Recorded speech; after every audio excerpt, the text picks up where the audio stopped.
I'm going to teach you how to use the principle of mathematical induction in your everyday life and more specifically for relationships or general decision making. Usually this is taught in 11th class maths, but appudu manam just edo marks kosam sadinama marchipoyinama anukuntam gani a lot of these principles are actually really useful in your real life. So the principle of mathematical induction says that any statement that is true for n is equal to 0, and if you assume that the statement is true for n is equal to k, all you need to do is prove that this statement is true for n is equal to k plus 1, and that statement is true for any value. మనం లైఫ్లో జనరల్గా ఈ decision మనకు కరెక్టా కాదా అనుకున్నప్పుడు we can easily use the principle of mathematical induction to try and determine if this statement or this decision is gonna stick true for forever in life. Now let's take a simple example of the weather and see how this works, right? So you want to go out, but the clouds are dark and it's raining very slightly. Now you have a claim statement that says that for every hour, if the clouds keep getting darker, the intensity of the rain will increase.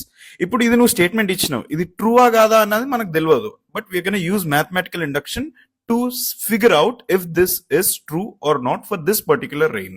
So n is equal to 0 is the first hour. Clouds dark గా ఉన్నాయి, కొంచెం rain పడుతుంది, so that statement is true. n is equal to 1 is second hour లో clouds got even more darker, so the rain has intensified. Now you will assume that the rain's intensity is kind of directly proportional to the color of the clouds, right? So you will assume that for n is equal to k hours, the rain intensity is gonna be xyz, like chala kundapota vastudani anukuntaru. So now with your available data, you're gonna try and prove that this statement is true for n is equal to k plus 1 hours. It could be anything. You're just waiting, or you're just looking at the clouds, and then the time passes. Whatever it could be, whatever is the case. Now, only if the statement is true for n is equal to k plus 1 hours, anka varsham padutundi nu adi dark aituna koddi antene nee claim correct. That means that that statement is true forever for any type of rain in that region or that particular time frame of the year.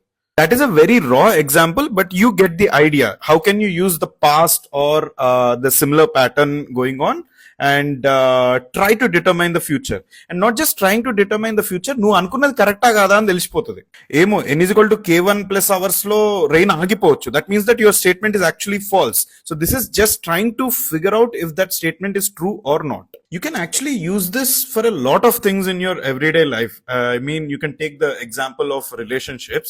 You can predict if this relationship with whomever is going to last depending on the type of fights or the coldness of the fights and the aftermath going on.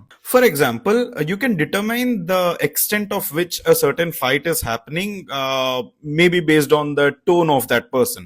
So n is equal to 0 is కొంచెం tone rise అయిందంటే అదొక type of basic fight అవుతుంది.